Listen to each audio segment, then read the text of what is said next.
Hello बच्चों, जैसा कि आपने अभी प्रीवियस शॉर्ट के अंदर ओस्मोसिस के बारे में पढ़ा था। अभी ओस्मोसिस क्या होता है, तो ओस्मोसिस आई थिंक आपको समझ में आ गया होगा। अगर आपको नहीं आया तो मेरी प्रीवियस शॉर्ट को आप देख सकते हो। तो ओस्मोटिक प्रेशर की जो हम बात करने वाले थे, भी जो ओस्मोटिक प्रेशर होता है वो कैसे जनरेट होता है। वो जब मतलब जो सोलवेंट होता है ना, सोलवेंट के जो पार्टिकल्स हैं, यानी जो उनका सोलवेंट का मूवमेंट होता है इस एसपीएम के थ्रू, तो जैसे ही इधर सॉल्यूशन की तरफ के पार्टिकल जाते हैं ना, तो इधर प्रेशर बढ़ जाता है। ठीक है, जो पी हमारा एटमॉस्फेरिक प्रेशर जो लग रहा था ना, उससे एक्स्ट्रा प्रेशर हम इधर से अप्लाई करते हैं ताकि इस ऑस्मोसिस के प्रोसेस को हम स्टॉप कर सके।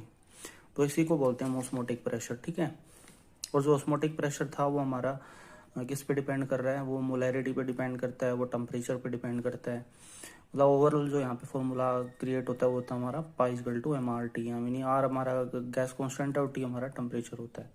ठीक है, तो ये जो फॉर्मूला है ना, ये बहुत ही इंपॉर्टेंट है, मतलब न्यूमेरिकल पॉइंट ऑफ व्यू से बहुत इंपॉर्टेंट है। जैसे कुछ न्यूमेरिकल्स भी आते हैं इस फॉर्मूले बेस पे।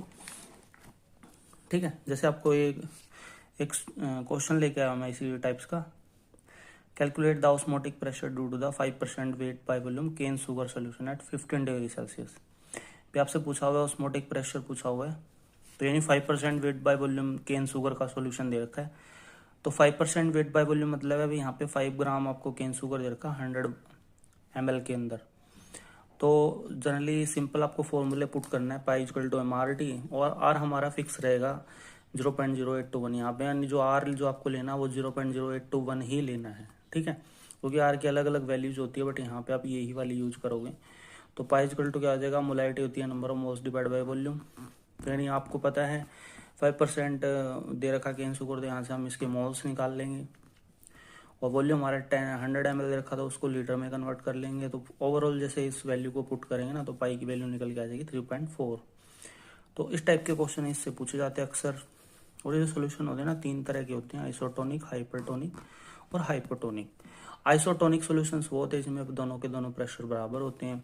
हाइपो का मतलब होता है भी जो आपका जो इसका कंपैरिजन से 2 सॉल्यूशन है, अगर उसमें से एक हाइपो है तो हाइपो का मतलब उसका प्रेशर क्या हो जाएगा, कम हो जाएगा पाई 1 पाई 2 से।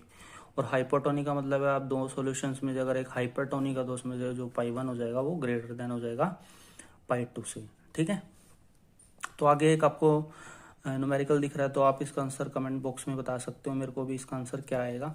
सेम क्वेश्चन है जैसे अभी मैंने आपको समझाया है। ठीक है, और रिवर्स ऑस्मोसिस की बात करें तो रिवर्स ऑस्मोसिस का प्रोसेस क्या होता है, जो आपको यहाँ से सॉल्वेंट का मूवमेंट होगा। Thank you.